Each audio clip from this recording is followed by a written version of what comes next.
warahmatullahi wabarakatuh. Good morning everyone. How are you today? I hope we are always in good condition. Seperti biasa, di hari Senin, anak-anak kelas 5 akan belajar PPKN, di mana hari ini PPKN sudah memasuki bab 2. Ada yang tahu materi bab 2 apa? Iya, betul. Materi bab 2 adalah hak, kewajiban, dan tanggung jawab. Sebelum kita memasuki materinya, alangkah baiknya kita berdoa dulu. Bismillahirrahmanirrahim. Rabbi zidni ilman warzuqni fahman wa alhiqni bisolihin. Amin. Semoga apa yang Ibu bahas kalian dapat mengerti dan kalian pahami dengan baik ya. Nah, sebelum kita masuk ke materinya, kita ketahui dulu tujuan pembelajarannya, yaitu siswa mampu menjelaskan pengertian hak setiap warga masyarakat. Kemudian ada juga ayat Al-Quran yang berkaitan dengan pembelajaran kita hari ini, yaitu dan sesungguhnya telah kami muliakan anak-anak Adam, kami angkut mereka di daratan dan di lautan, kami beri mereka rezeki dari yang baik-baik, dan kami lebihkan mereka dengan kelebihan yang sempurna atas kebanyakan makhluk yang telah kami ciptakan. Quran Surat Al-Isra ayat 70. Nah, sebelum masuk materinya, Ibu akan mengulang lagi materi yang kemarin, yaitu tentang Pancasila. Kalian masih ingat bunyi sila kelima Pancasila? Iya, betul, yaitu keadilan sosial bagi seluruh rakyat Indonesia. Nah, dari sila kelima Pancasila ini kita bisa mengetahui bahwa setiap rakyat Indonesia memiliki hak yang sama, hak untuk mendapatkan keadilan yang sama. Oke, kita langsung masuk ke pembelajarannya ya. Nah, di sini tertulis pengertian hak. Hak adalah sesuatu yang harus kita terima. Setiap orang memiliki hak sesuai dengan peranan yang dimilikinya. Kemudian, terdapat beberapa hak yang sudah melekat pada diri manusia. Hak itu disebut hak asasi manusia. Contohnya, hak untuk hidup. Nah, hak untuk hidup ini atau hak asasi manusia ini sebetulnya setiap anak-anak yang lahir ke dunia itu sudah memiliki hak, yaitu hak untuk hidup. Bisa dimengerti? Kita lanjutkan ke materi berikutnya. Selanjutnya ada hak warga masyarakat. Hak warga masyarakat merupakan hak yang didapatkan sebagai anggota masyarakat. Hak-hak tersebut diberikan supaya warga dapat memenuhi kebutuhan hidupnya.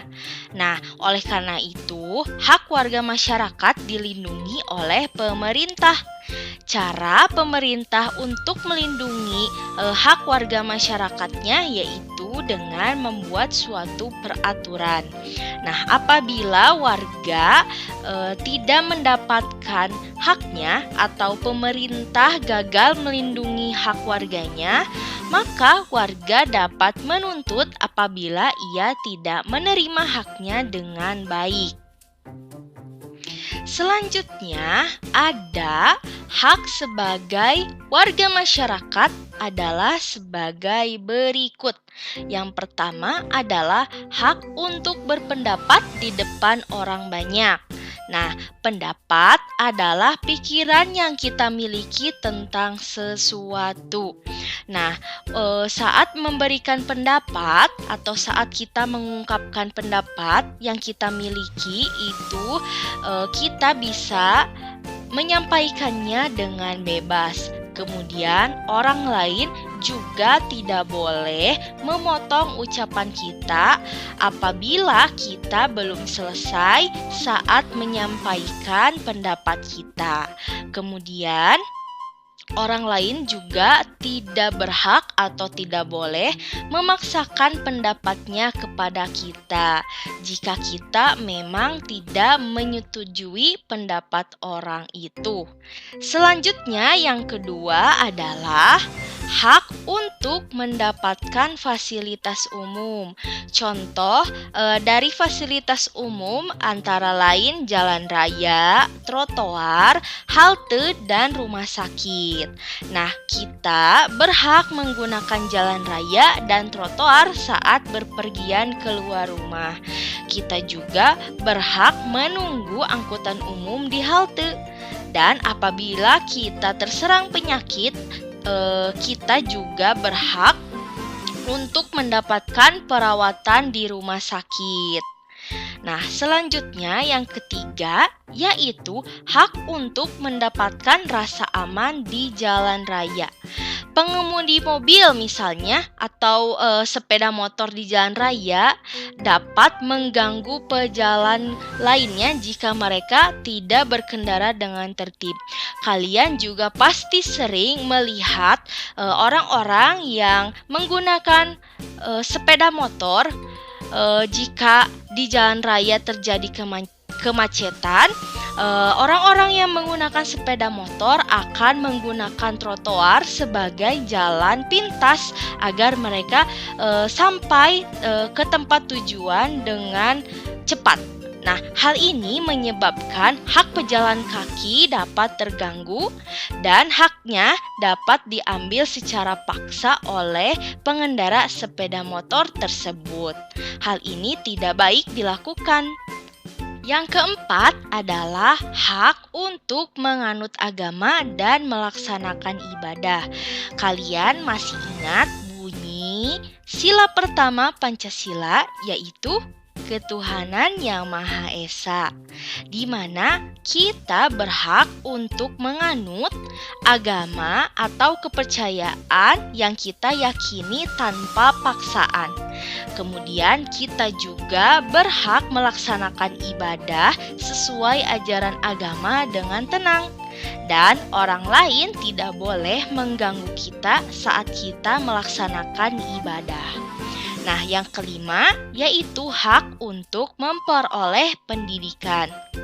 Nah, melalui pendidikan ini kita dapat mengembangkan bakat dan kemampuan diri kita sendiri dan dapat memajukan bangsa dan negara. Tidak ada orang yang boleh menghalangi kita untuk memperoleh pendidikan. Jadi, kalian sebagai penerus bangsa Indonesia, kalian wajib untuk melakukan atau melaksanakan sekolah. Kalian wajib untuk mengikuti setiap pembelajaran di sekolah. Yang terakhir adalah hak untuk ikut dalam pemerintahan. Nah, jika sudah memenuhi syarat, kita berhak mengikuti pemilu dan pilkada. Pemilu bertujuan untuk memilih kepala negara, sedangkan pilkada bertujuan untuk memilih kepala daerah. Nah, pemilih bebas memilih sesuai dengan hati nurani atau tanpa paksaan hati dari orang lain. Kita juga boleh bercita-cita menjadi kepala negara seperti presiden atau wakil rakyat atau pejabat pemerintahan lainnya seperti itu. Nah, itu semua adalah hak-hak setiap warga negara Indonesia. Jadi, setiap orang berhak memiliki atau berhak mendapatkan haknya seperti hak menggunakan fasilitas umum, hak mendapatkan pendidikan, hak untuk memiliki pendapat, dan hak-hak yang lainnya. Semoga materi ini dapat kalian pahami dan bermanfaat untuk kita semua. Semoga PTS kalian dilancarkan dan diberikan hasil yang memuaskan. Sekian dari Ibu, sampai jumpa di pembelajaran berikutnya. Wassalamualaikum warahmatullahi wabarakatuh.